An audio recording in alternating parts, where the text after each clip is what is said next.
สวัสดีครับ สวัสดีครับ How was your sleep last night? Doing well, not too bad. I asked because my producer she's so excited, cannot sleep at all for the last like 3 days, coming up to this interview. I hope I'm not the one who keeps you awake at night. You are kind of the one, but you are not the problem. But the whole everything, like the whole set. Sleep. Sleep is very important to you. How about you? How was your sleep? Very good. It's been a while since we last met. Do you recall like one of the last time that we met? I have an interesting story that I will tell you. Okay, tell me. That was 4 years ago. 4 years ago? It was in Siam Paragon. Right. And I met you. It was like 3 months before the election.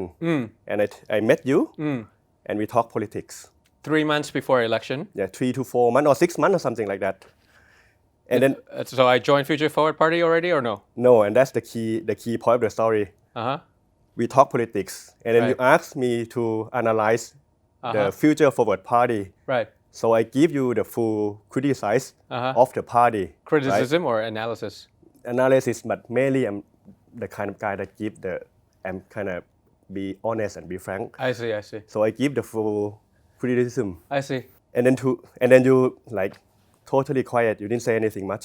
Right. It happened at through. Usually I'm a quiet guy, so I don't talk through much. I coffee. like to listen. Through coffee house. We talked 30 minutes, and then I went on like full criticize on the party. And 2 days later, big news that you are the member of the party.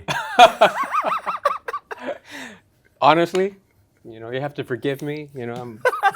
I'm 42. Doesn't ring a bell that we talked about that. I think we talked a bit about our childhood some time ago. Thank you.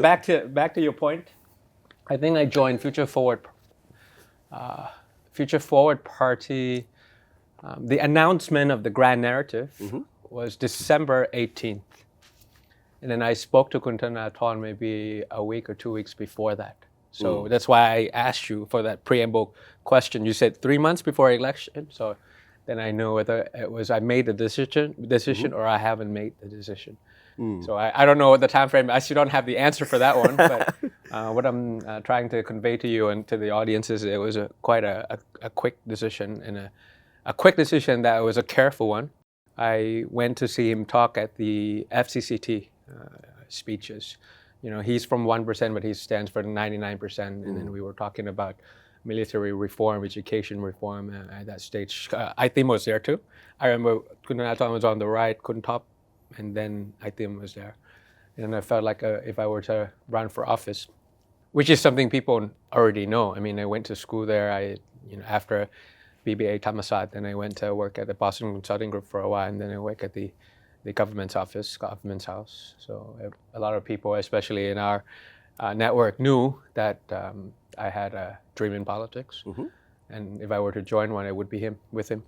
And then he called me up and he said, okay, I wanted you to come and be a party list for me. Top 40, he said at the time, top 40, mainly in agriculture. And then he said, do you believe in decentralization for this country? I said, yes. I mean, it's concentrated within Bangkok. Bangkok is Thailand, Thailand is Bangkok. And disaster will come one day. And that's what happened during COVID lockdown. 40% of GDP is gone because you locked one country because it's not decentralized. So you believe in demilitarization, taking military out of politics, pretty much like any other countries that you've been? Said yes. Okay. What about monopolization? What do you think about the liquor industry, where it's like the same market size as Japan or as Korea, but it's only 7 family that runs it? If you look at the Ministry of Commerce database, compared to 50,000 in Japan. So I gave him what I thought about these 3 Ds: decentralization, demonopolization, and demilitarization. 20 minutes, I came out and he didn't call me back at all. And then he announced in the public that I would be 4th on the list. I'm like, so you didn't say yes. What a brother, man. You told me top 40, And at the time, we've been brothers for a long time. It's at that point in life where professionally, at the top of the game. I mean, I would really run, I would really campaign, I would really use everything that I've learned in the past experience with the government house during Thaksin administration. I would use my understanding from being a public servant in Ministry of Commerce. I would use what I learned at the public policy school, and I really like run for office, doing route management, doing analysis on things, and polling and all those fun things that you do pretty much like in American politics, or if you're in that sort of like political operations. So it was professionally at the highest, but personally it was one of the lowest. I was trying to keep my family afloat at the time. So, yes, I want to do something, but I also want to make sure that, I manage to go through the process. So for someone to come and tell me, you're probably in the top 40 and we don't know how many seats we're going to get. And, all the pundits at Workpoint and Nation would say, future forward party would be about 20, kind of thing. And I'm like, okay, I'm going to try my best. And regardless of the outcome, I'm going to, this is my chance. I have to take it, regardless of whether I feel like it or not. But I've been working on this for 20 years, since like 20 years old. I fell in love with politics since I was like 12. In one word, New Zealand. So I got shipped to the middle of nowhere in New Zealand, and there was 3 channels back then. Either you watch soap opera, Australian soap opera, or you watch the debate in Parliament. Jim Bolger was the Prime Minister, and he was talking about strategies and vision for New Zealand at the time. So I kept like listening to that while doing my homework and things like that.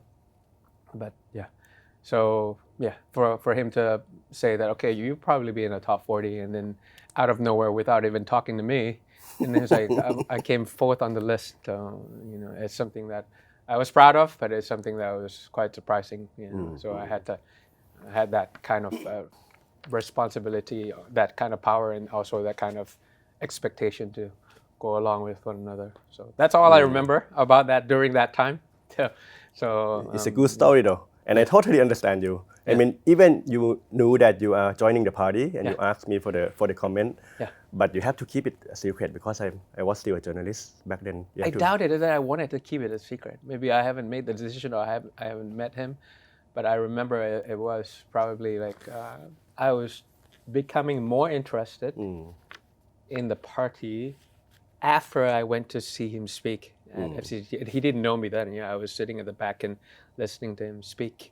So I guess like everywhere I went, and every conversation that I had, then I would be asking, what do you think about this? What do you think about this? Because definitely what you see in the media and what's on the ground at the grassroots level, and you being a seasoned journalist on the ground, and you get the sentiment of the feeling, the sentiment of the era from the ground of what people are thinking when it comes to democracy and things like that. So I probably asked for your opinion.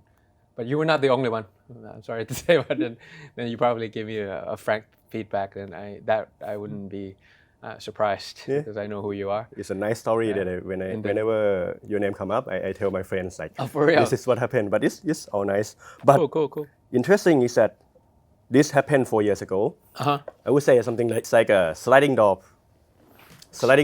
decision for you joining politics. 4 years after that, now you think it was a correct decision back Definitely. How? Absolutely. It was, like I said, personally, it was a chance for me to fulfill my dream after preparing. It's a 20-year preparation before I got into politics, and I got to do really what I loved. But then it was a step towards a Pandora box that I didn't know. I thought I knew a little bit. I was like in the backroom operation at the government house.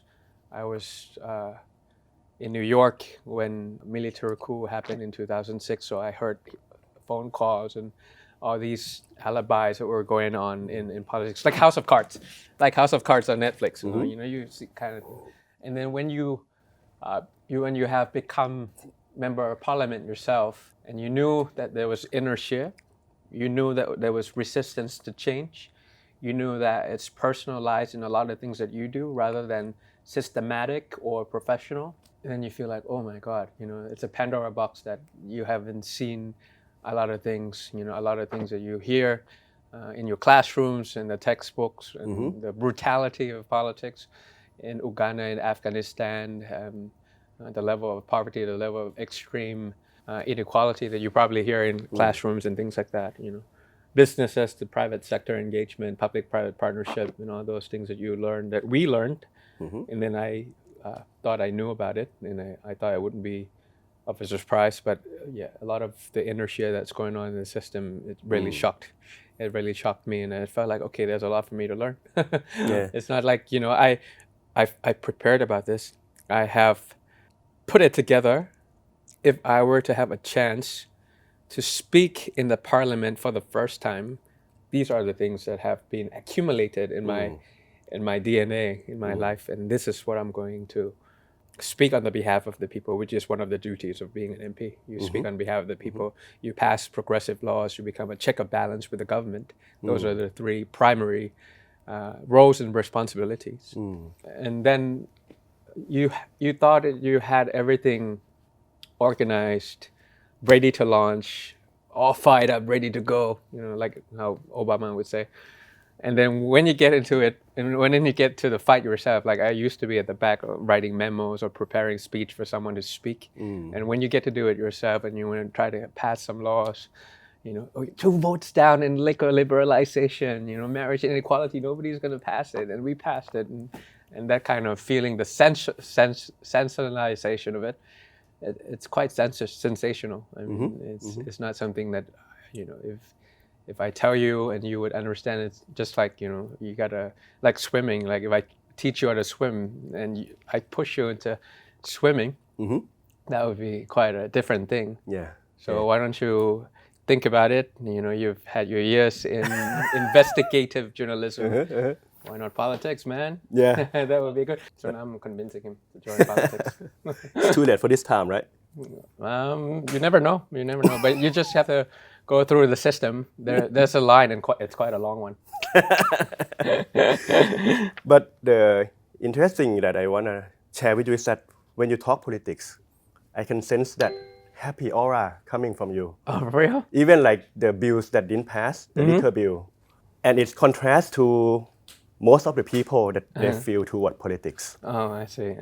Is it true? I mean, it seems like you're enjoying it. I'm not sure it's the magic of the media or not, but I see you on the campaign trail. I see you talking to people and your eyes are like brighten up. In one word would be because it's internalized. There are times when I do well and when I don't do well. When I do well, it's when it's really internalized.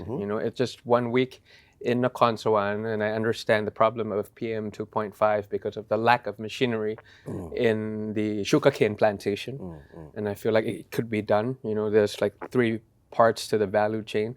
Only this one that we need to import from America. And if we plan it well, we make sure that the soil erosion doesn't happen.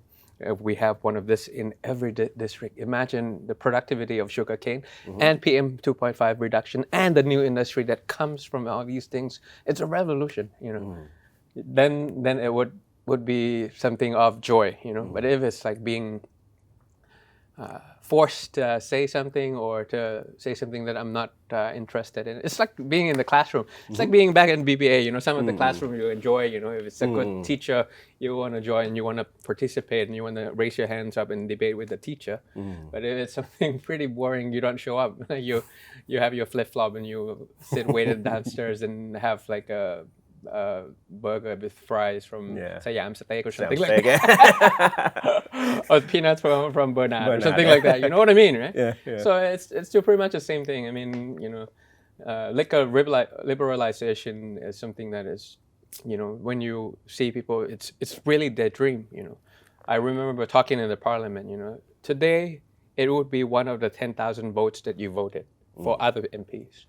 But today is a dream of someone who wished to have a career, and someone who has been fighting about this for 20, 30 years to keep the Thai spirit alive. Smells like Thai spirit, not smells like teen spirit, smells like Thai spirit. Spirit, it's like the liquor, you know what I mean, right?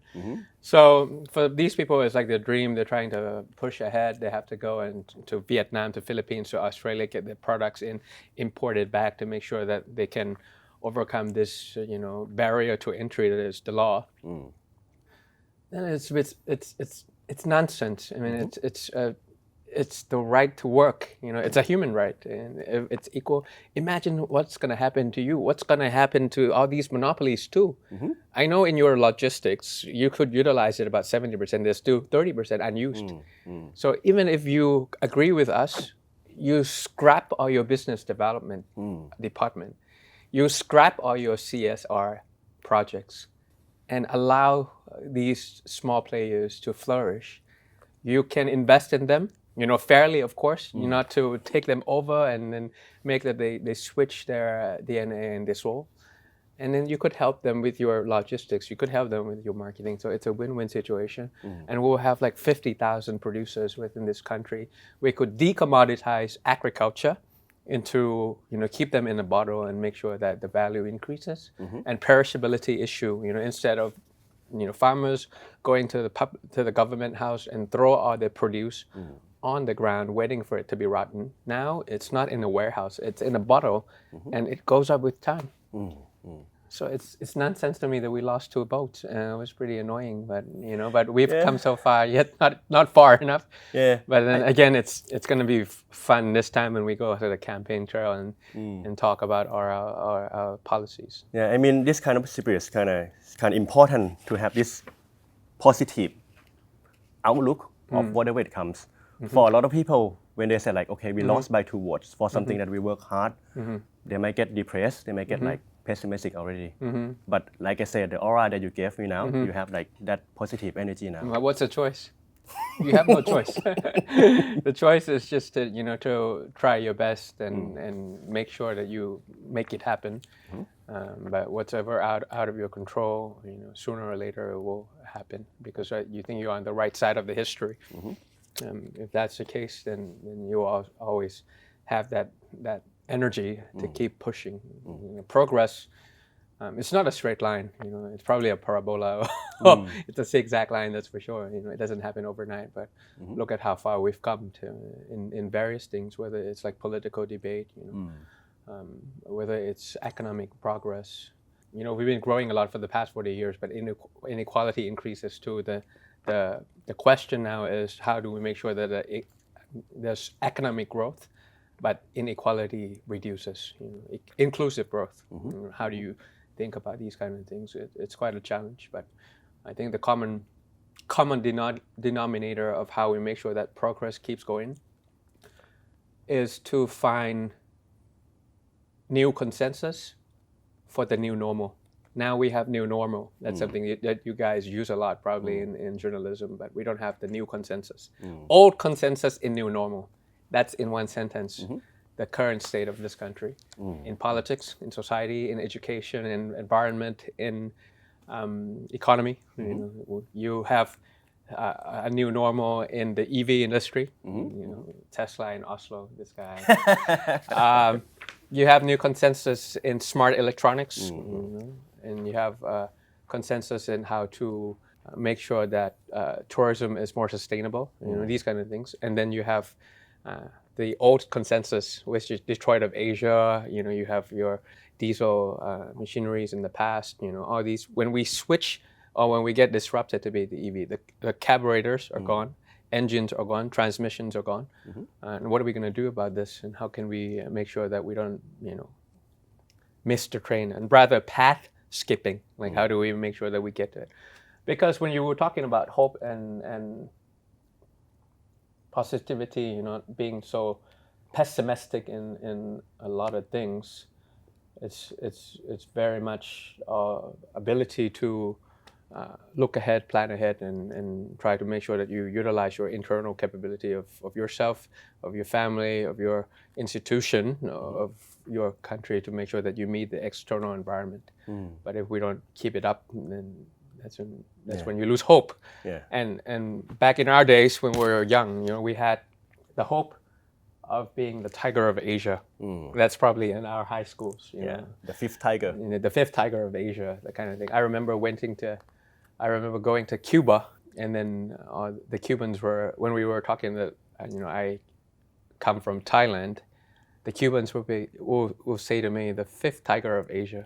I mean, they don't have free speech over there, so they don't have the television, they don't have the internet. So what they hear about the world is back at that time.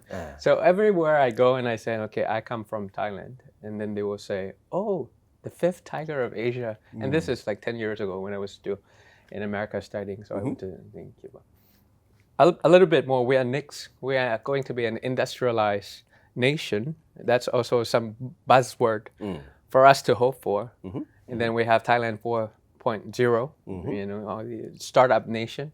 So at least you have two concise and crisp words for the younger generation or for the middle class to hope for, but there's none now. It's that bad that if we don't find the new consensus in this new normal, not even hope that we still have remain able or a potential to have, or the competitiveness, but not even buzzwords, not even like two buzzwords for people to like hope for, to like get up every morning and go to work because, we're the fifth tiger of Asia. Kind of feeling. Is there any specific buzzword in your mind? We're not so much about buzzwords. We're about getting things done. We're about decentralizing the country, demonopolizing the country, and demilitarizing the country. I think those are the key things. And the core mission of this election is to shut down the big brothers, shut down the Sampa big brothers, take military out of politics, take their stuff with them too. And that's the constitution that has to be rewritten as soon as the first 100 days of the next government when they form a coalition. My 100-day agenda would be to have a referendum for people to see if there's a chance for us to unlock this ticking time bomb that has been taking Thailand back for at least 40-something years. Because in 1979, 1 year before I was born, it's the same argument. It's the same debate, written by the same guy. It's a question about, the politics of appointed versus politics of elected. Senators, upper house and lower house, and they had, a 12-year national strategy at the time. Now we are in 20-year national strategy at the time. So it's still the same thing. So if we don't take them out and we don't rewrite the constitution, there's not much that's going to be changed for this country. And the situation will be very bad. You know why? Because it will be the situation of to govern in an ungovernable environment. Because you become the prime minister with very little MPs. You can't pass any laws. You can't pass the budget. You won't pass the censorship debate for the first year. In the second year, you have no helper anymore. So it's going to be a very fragile government if we keep them in power. And the continuation of them promising that it will be a short while is not really short, right? 8 years to anybody's standard is pretty damn long, huh? So we got to make sure that we convince people that, we want to be, the leader in forming a coalition that focuses on the lower house in switching the band of brothers of Thai politics. Make sure they don't have any more places. Yeah, I'll get into politics later, but one last question before getting into that. I think this is quite the heart of this election. But election is politics. So. Yeah. I thought you were going to ask me a personal question. So. No, not that. On the news agency side, on the editor side, I have to come up with a campaign to communicate with the younger generation. Vote pala. Vote pala. Thank you for that. And you're looking for collaboration. I'll let you ask the question and I'll tell you what I think about it too. Okay, but the role of journalism in election. No, the key question is that when we have to come up with a campaign, we need to get to the heart of the people. And then this election is different to the last election. Sure. A lot of people might feel like they lose hope. Sure. It was the first in 8 years, the last one. Sure. And people have so much hope. Sure. And this time they might feel like, okay, whatever, like we vote for ก้าวไกล then gonna like some of them gonna be งูเห่า and then we vote for ก้าวไกล doesn't matter because we have like 25 to 125 to 50 senators. They are losing hope, but you were saying like, look how far we have come.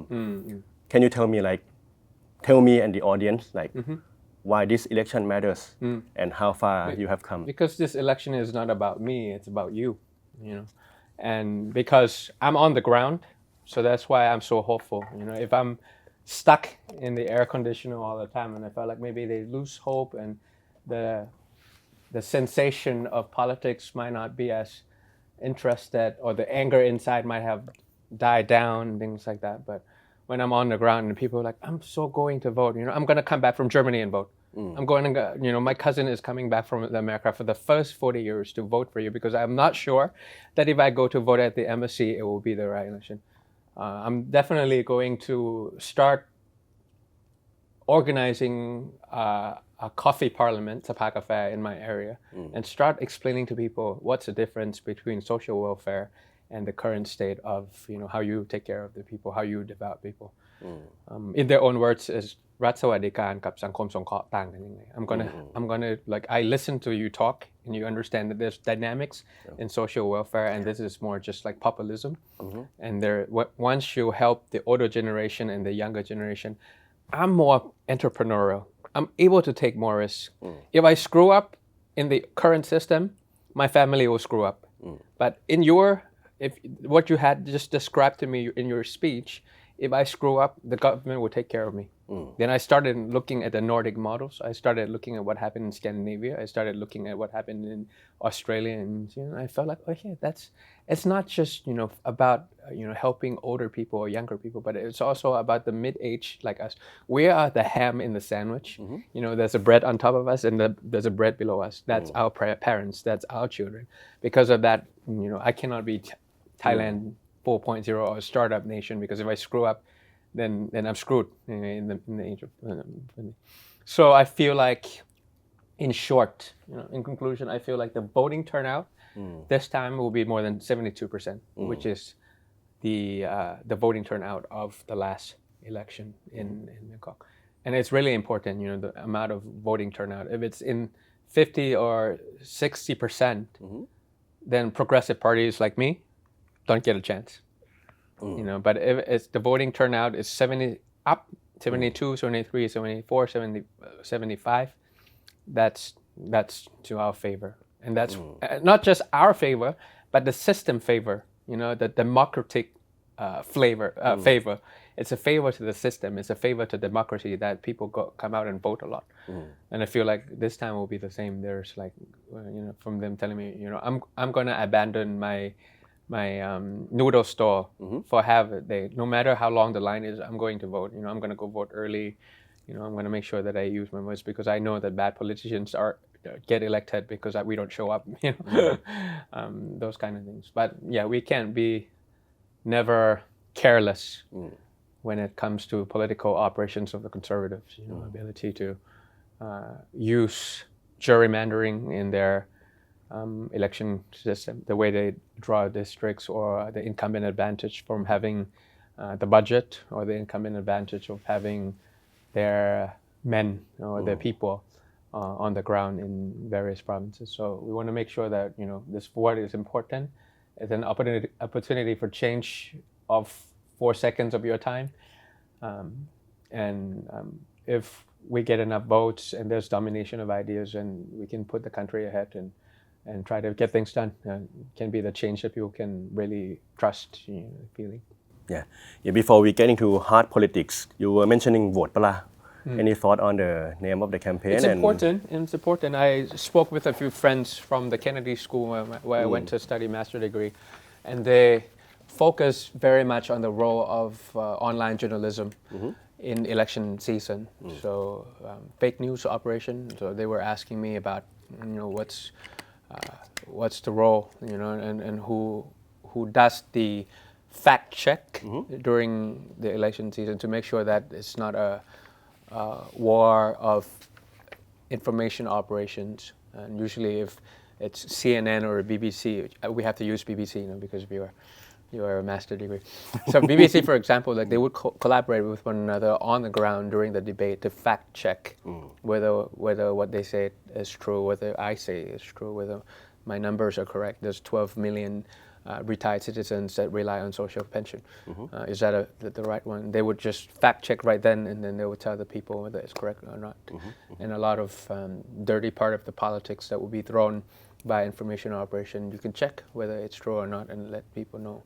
But the thing is, the independence of this collaboration, it's not going to be like maneuvered by several political parties and things like that. So that's something that is debatable within any democratic societies. So I was hoping that would be something, because I see in your artwork at the very bottom left that you're seeking for collaboration, and I was hoping that you would do that kind of thing, and also tabulation, voting tabulation, to make sure that the election is free and fair, instead of having one thing here, and then we took the picture on our mobile phone and we reported it live, and so that we could compare and contrast whether the numbers are correct or not, and make sure that all our campaign effort is not going to be wasted just because someone had another alternative box right behind the table, and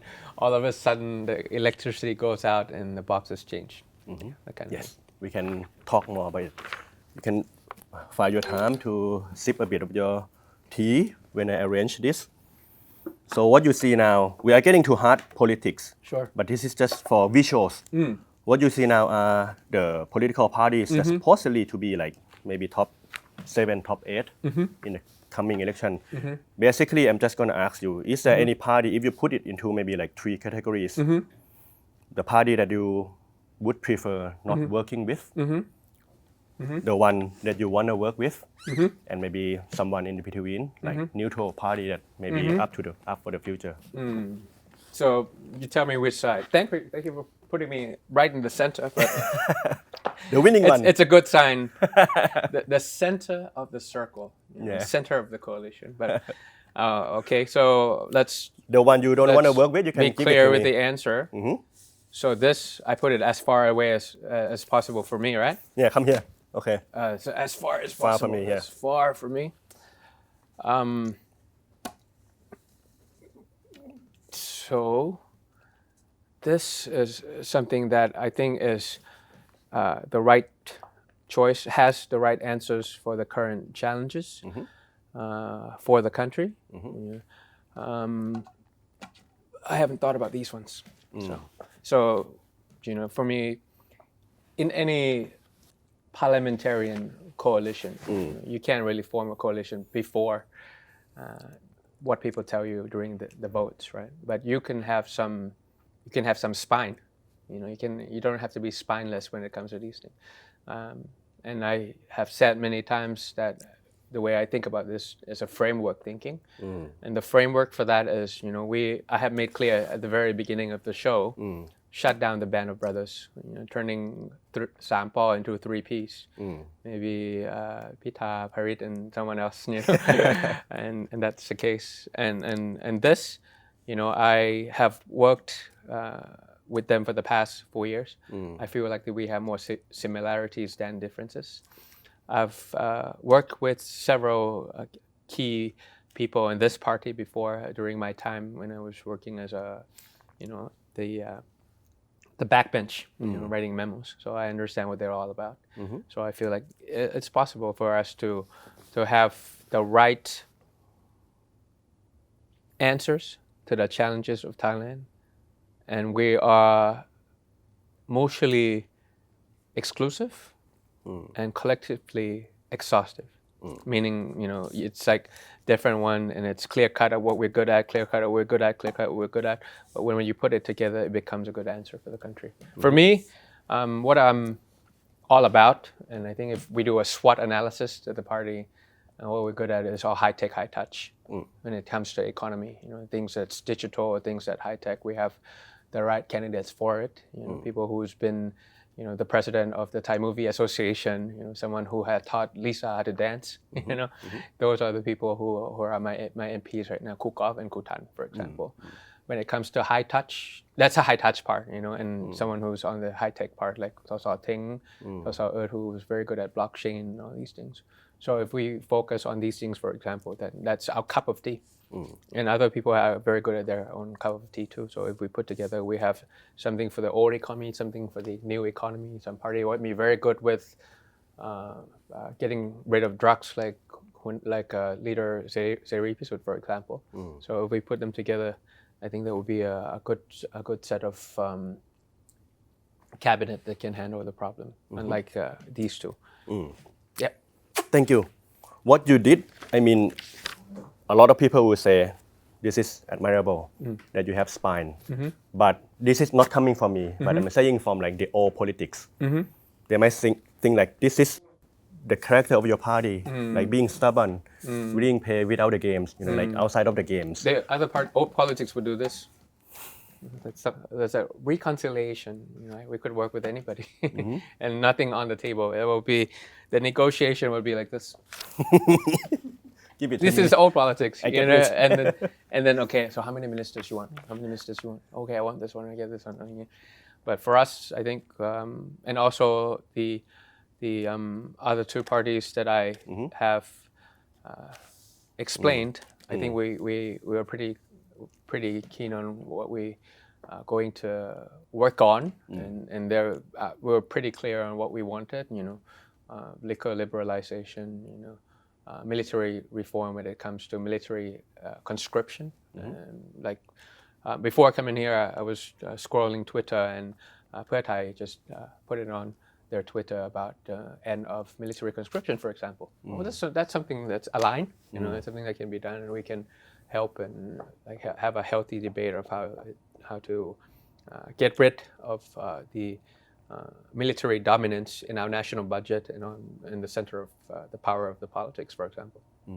And I guess that's the key questions to your party is like the being idealist versus realistic, like politics in the real world. Because what you said, like I said again, a lot of people will find it very admirable.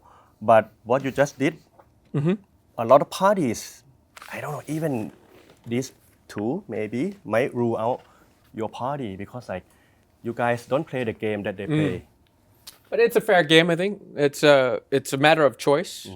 I can choose to do it. I can choose not to do it. But it's also a choice or the freedom of the voters to see which one is the one that they wanted, which kind of agreement or what kind of alignment forming, a coalition forming that they wanted. If they want it to be transparent, if they want it to be on the table, literally on the table, and they want to make sure that there's some consistency and credibility and some expectation, after someone gets into power, it's a fair game. So if I choose to do it, I choose to do it. I have to follow up on it. And then the voters would look at this and they feel like, oh yeah, that's a future that I want. I wanted something to be like this. I want the army out. I want the old constitution out. I want to shut down the band brothers with you. Then vote for me. So, but if you don't care about this, you want it to be under the table, and after the election, it will be all about who gets which ministers at how much budget per year. Then it's another choice. But I feel like there's no room for that at the moment. I mean, all the things that are going on in the world, the geopolitical hotspots, the environmental issues, our economy being number 6 in terms of GDP, no longer don't even talk about Asia, just talk about ASEAN first.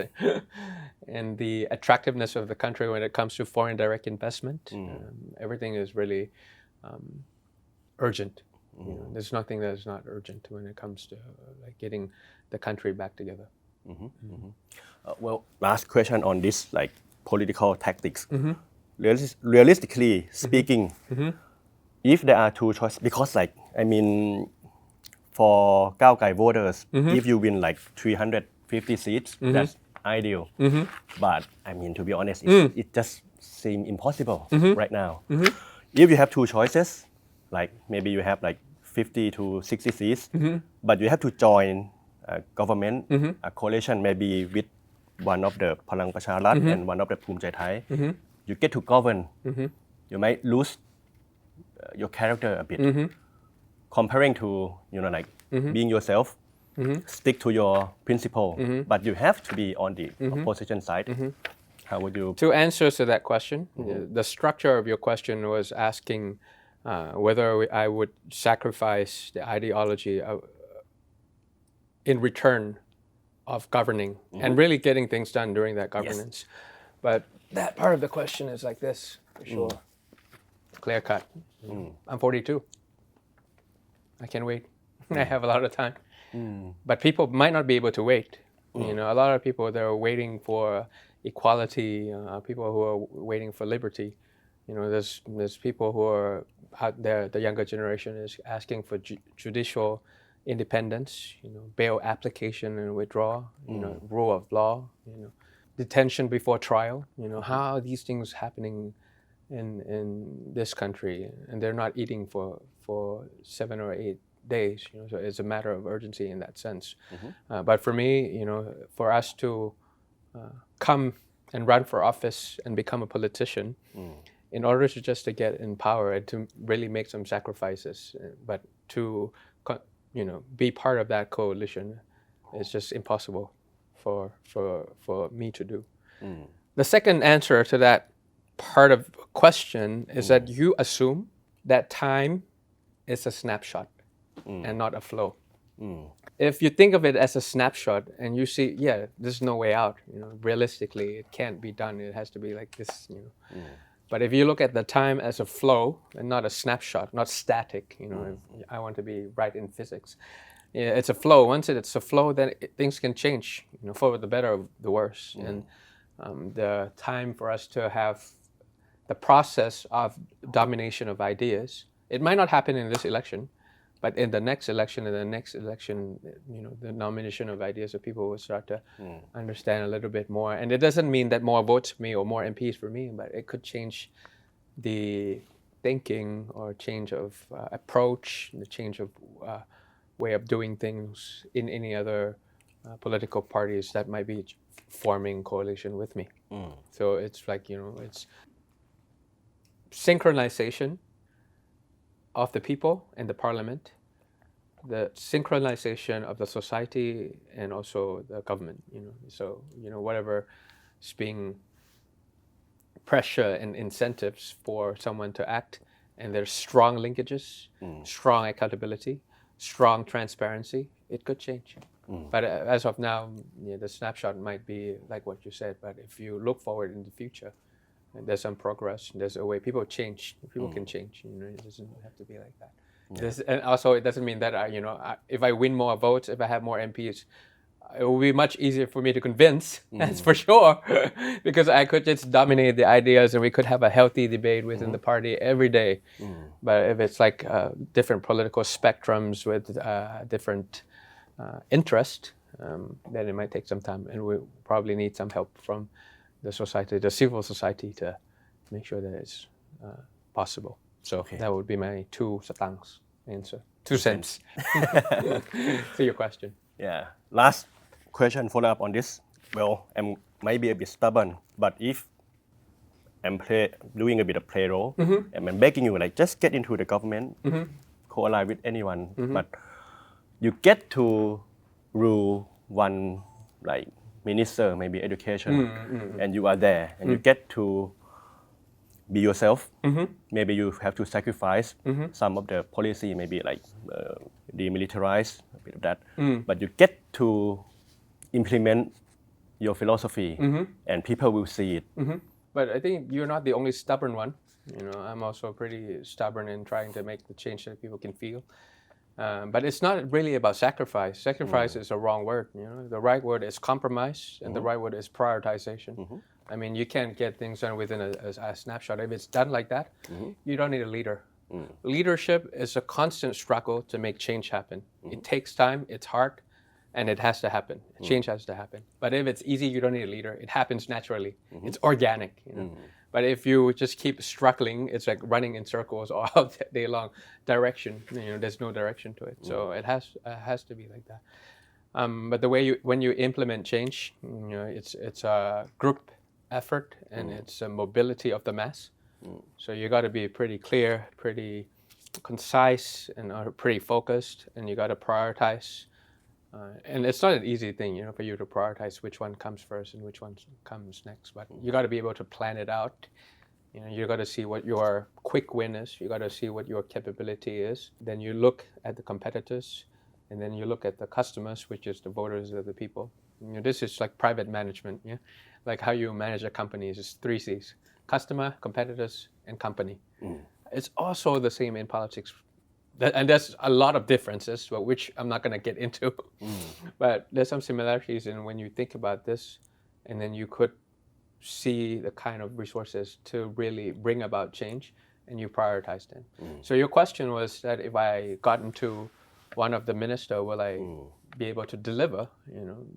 If I'm Minister of Finance, I could just change the law when it comes to liberalization. I could just remove one sentence out, and I would say no barrier to entry to any by size or by types of alcohol. That could be done in the first day. And this is, in politicians call this a 100-day agenda. If the Prime Minister, I could say that, law is law, it's credibility of our society. So we're not going to use that, against political differences. It does not need any budget. It does not need any legislative agenda. It's an executive power. And we have a list of this already, how to get things. What do we do with land justice? So there's 2 types of land that there's already power involved back 20 years and nobody dared to use it. If we use this law to back it up and we pushed it, we don't even have to go to parliament. And we're not saying that we don't want to have check and balance with the parliament, but if we were to do it, it's a quick wins. So in each of the ministers that we have the time, I separate it out as short term, medium term, long term.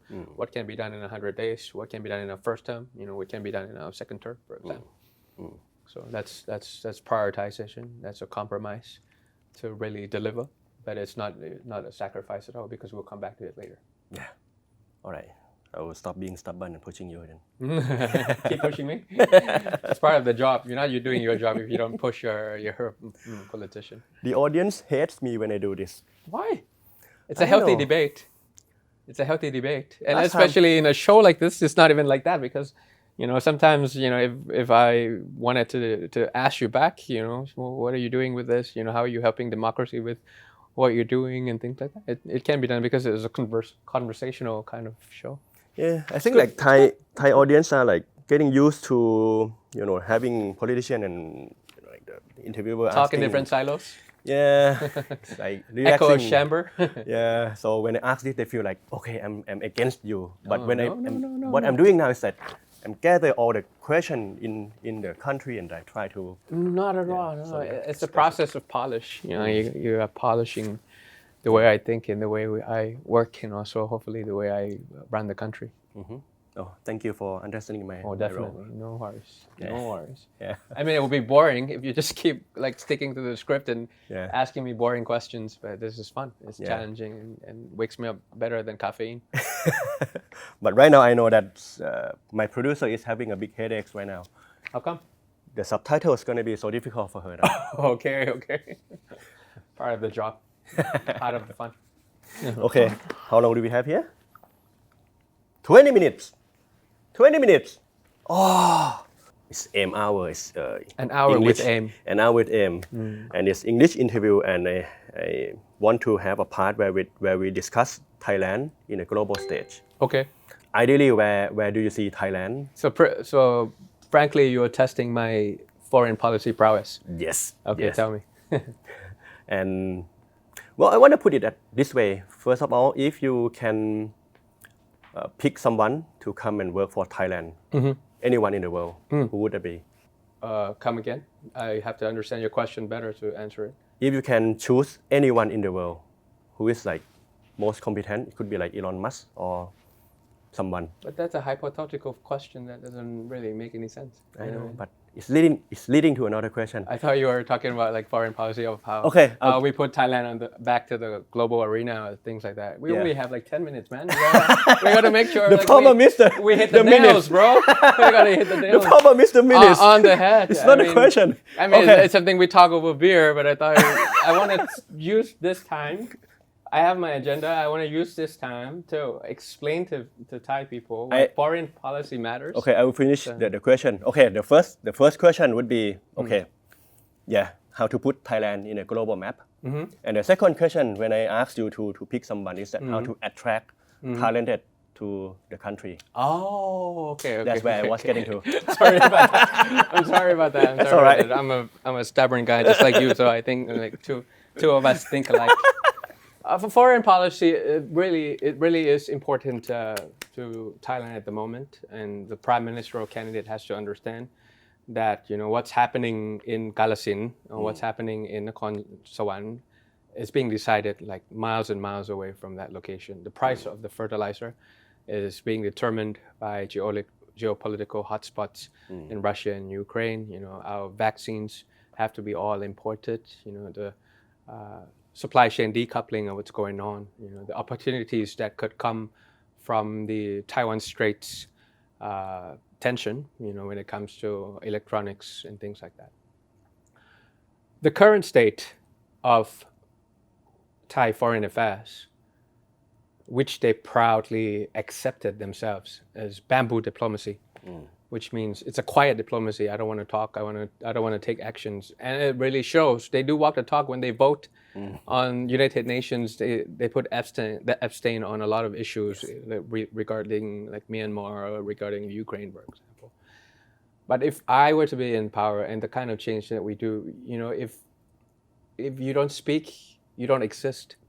You can't be spineless when it comes to things. You have to have the right values and speak.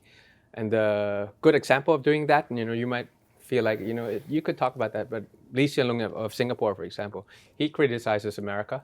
He criticizes China. He's playing poker and not chess.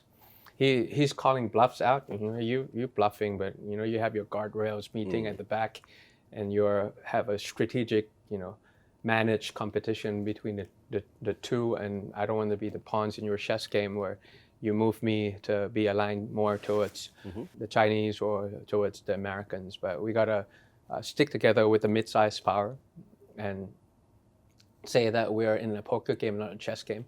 Second thing is it's an a la carte and not a buffet.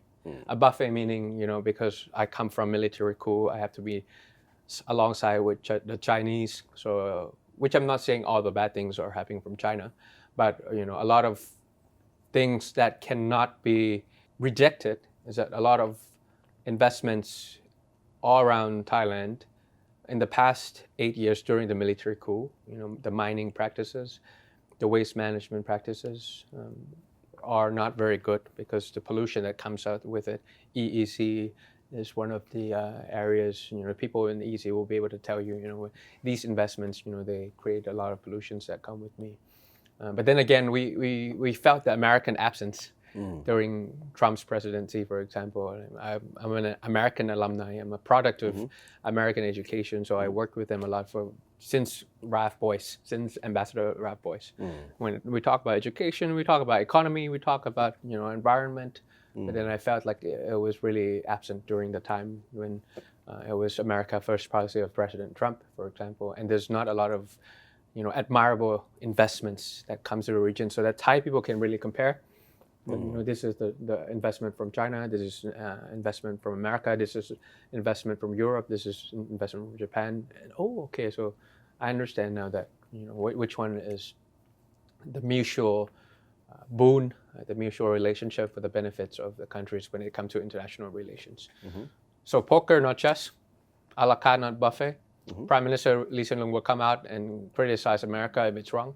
He would also criticize China if it's wrong, but it's foreign policy is domestic policy because he has the legitimacy domestically, whether you agree with it or not, but he is, for his country, then you can speak on behalf. But if you come from military coup yourself and you want to talk about human rights, I mean, there's no credibility in that, right? So that's the kind of thing that we need to step up, know what we want, walk the talk, and pick and like strategically pick what's good for both the countries, and rather than buffet where we just stop talking about one side of the power and we want to be stuck here. That's wrong. Yeah. 2 more questions before I letting you go. I study your interview and one of your dream is to be the UN ambassador, right? How does it call? UN Secretariat. UN Secretary General. SG, Secretary General. Ideally, your dream, it could be like 20, 30 years from now, and you are there. How do you want, like, now we're going to have like Secretariat Pita on a global stage. How do they want people approaching you and talk about Thailand? First, to put Thailand back on the international stage, you know, me being there is proving that Thai people is capable, Thai people is willing, and Thai people is able to be a global citizen in the global arena, you know, not just people from any other countries. For the funny thing, the lighter side of it is because, you know, when I was in school and then Ban Ki-moon was coming from South Korea and he beat Kun Sergei Thai because of the military coup back in 2006. And then he came to the forum and he said, okay, my name is Ban Ki-moon, JFK, just from Korea. And everybody was laughing and things like that. So I felt like I could do it too. That was just like, you know, without any logic explanation. And I felt like, yeah, I could do it. You know, I can and Thailand can kind of feeling. And then after studying for that 2 or 3 years, and a lot of people working at UN, a lot of people working at Oxfam, Amnesty, you know, ICCPR, and all these international organizations. Then I become friends with them, and I know a little bit about their headcounts, their administrative costs, and things like that. And I said, okay, it's the biggest government in the world. That's it. The bureaucracy there is real. You know, it's not a joke at all, and it's quite a challenging one. And I started looking about it. Macro-wise and micro-wise. You know, macro-wise, the permanent members of UNSC, you know, are there because they won the World War II, and Russia now is aggressing against international world order, and Japan and Germany, you know, one of the two dominating countries, are not even there in the first place. You know, so that the global world order is not going to be adapted to the current state of the world, that's for sure. So macro-wise, that's a thing, and then micro-wise is, I feel like there's a lot of roles. International organizations could work with the governments more than just, you know, having seminars or talking about this. You could maneuver things and make it happen. But first and foremost is to prove that capable, willing, and able to be a global citizen too. Not just any other countries. Obviously, not just the European countries or American countries, but people from Asia or people from Africa or people from South America has the ability to lead as well. So. Yeah. Actually, it's 3 more questions, but it's a short one. This one, only personal question in this interview. How personal? Hopefully it's not about love life. Nah. Only if I get to ask you back, maybe I would allow it. We're gonna need 3 hours. Oh, 3 hours. It will be like a mental health session on middle age TU alumni. The question is, you're approaching 40, right? 42, man. You're 42. I'm 42. If you can went back and tell Tim Pita when he was 22, what would you tell him? Don't listen to me. You know, don't listen to other people too much. You know, it's much more important what you say to yourself more than what others are telling you. So when it's come to these kind of things, I would tell them maybe buy a certain stocks or buy some Bitcoin at this time and sell it within this time. It's probably more, but you know, when you look at life backwards, having the benefit of the hindsight is unfair to you at your previous age. But I would really live my life the way I had lived it. You know, I would really focus even more on just, you know, listening to that inner voice more than listening to other people. You know, I would continue to listen to other people, but I wouldn't believe them right away. And continue to focus on what I really want and really pursue them as much as possible.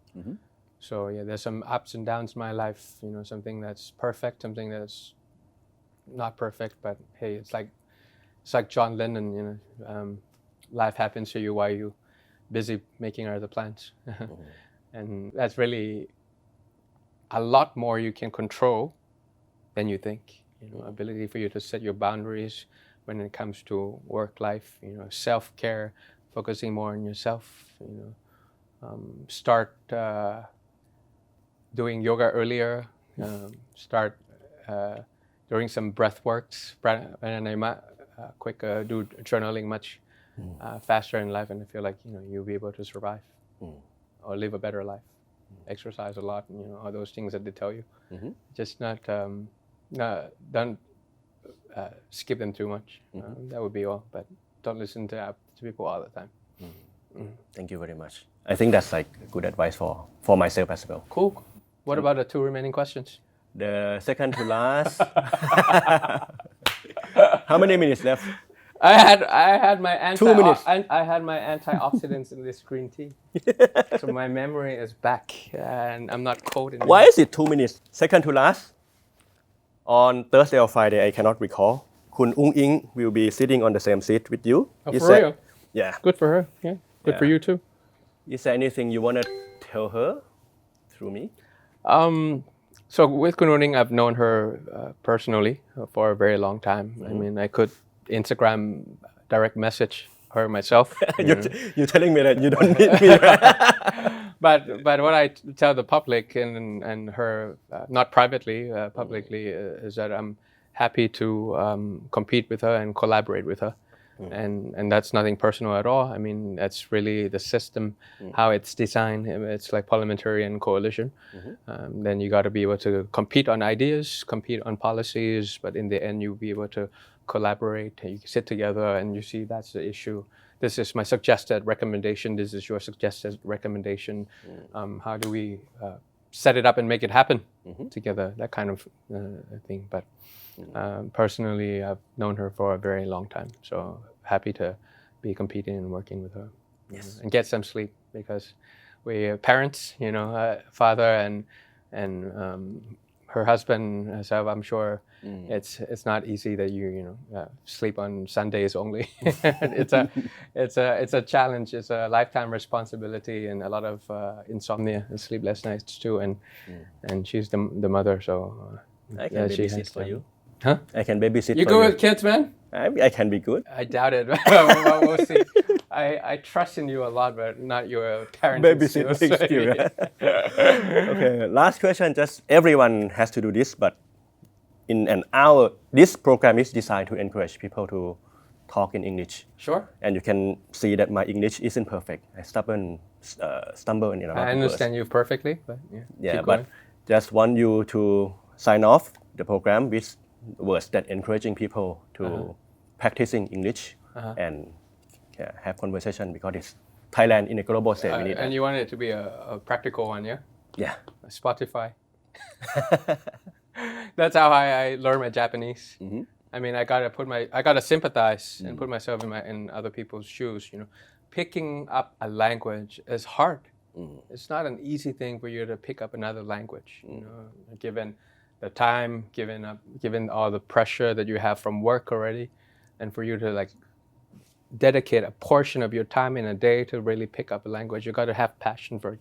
You got to really like it, And I worked with Japanese a lot. I enjoy a lot of Japanese values, so I try to pick it up, And it's not easy at all. And I don't have time to take lessons and things like that. I just listen to lessons on Spotify, or the second one will be Netflix, to really watch the Japanese shows with the subtitle at the bottom. Then I started to remember a lot of things that I had been reading. So then I'll be able to survive. I'll be able to order my coffee. I will be able to say "sato arimasen," which means no need for sugar, and get my way around to ask people and things like that. But and then you should be just content with it, Even if you can just count numbers into another language, that's an icebreaker that open opportunities for you. If you sit next to a Chinese and you never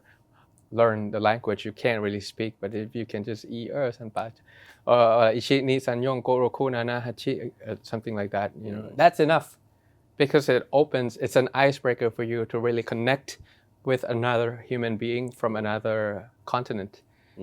That's good enough. But if you're really good at it, you can become a good translator for Murakami novel, that's good for you. So you get to really make money with something that you really like. That's something. So try it. You know, whether regardless of the outcome, whether you could just like count languages and order coffee, or you know, make it into a living. That's still a win-win rather than not trying at all, and it's free. はじめまして、M です。はじめましてね。คุณทิมพิธาお願いします。